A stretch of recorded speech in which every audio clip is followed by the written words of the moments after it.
आपके जीवन में संतान के रूप में कौन आता है? पूर्व जन्म के कर्मों से ही हमें इस जन्म में माता पिता, भाई बहन, पति पत्नी, प्रेमिका, मित्र शत्रु, सगे संबंधी इत्यादि संसार के जितने भी रिश्ते नाते हैं सब मिलते हैं, क्योंकि इन सब को हमें या तो कुछ देना होता है या इनसे कुछ लेना होता है। वैसे ही संतान के रूप में हमारा कोई पूर्व जन्म का संबंधी ही आकर जन्म लेता है, जिसे शास्त्रों में 4 प्रकार का बताया गया है। पहला है अर्णानुबंध पुत्र, पूर्व जन्म का ऐसा रूप जिससे आपने ऋण लिया हो या उसका किसी भी प्रकार से धन नष्ट किया हो, वो आपके घर में संतान बनकर जन्म लेता है। वो अपना धन बीमारी में या व्यर्थ के कार्य में तब तक नष्ट करेगा जब तक उसका पूरा हिसाब न हो जाए। दूसरा, शत्रु पुत्र, पूर्व जन्म का कोई दुश्मन आपसे बदला लेने के लिए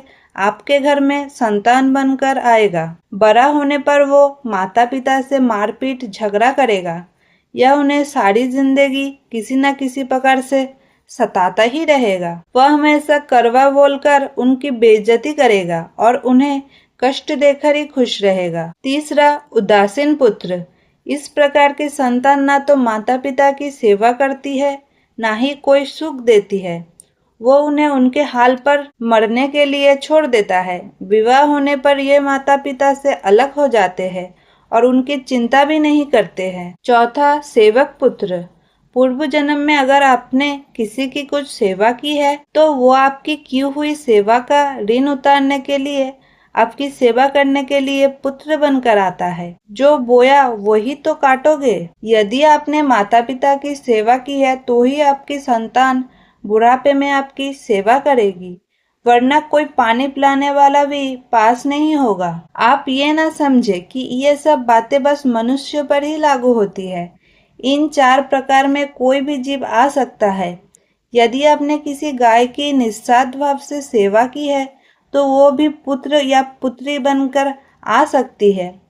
यदि आपने गाय को स्वार्थ के लिए पालकर उसका दूध देना बंद करने के पश्चात उसे घर से निकाल दिया हो तो वो ऋणानुबंध पुत्र या पुत्री बनकर जन्म लेगा। यदि आपने कोई निर्दोष जीव को सताया है तो वो आपके जीवन में शत्रु बनकर आएगा। इसीलिए जीवन में कभी किसी का बुरा ना करें, क्योंकि प्रकृति का नियम है कि आप जो भी करोगे उससे वो आपको इस जन्म में या अगले जन्म में 100 गुना वापस करके देगी। यदि आपने किसी को 1 रुपया दिया है तो समझो आपके खाते में 100 रुपया जमा हो गए। यदि आपने किसी का 1 रुपया छीना है तो समझो आपकी जमा राशि से 100 रुपया निकल गए। जरा सोचिए, आप कौन सा धन साथ लेकर आए थे और कितना साथ लेकर जाओगे। जो चले गए वो कितना सोना चांदी साथ लेके गए। मरने पर जो सोना चांदी धन दौलत बैंक में पड़ा रह गया, समझो वो व्यर्थ ही कमाया।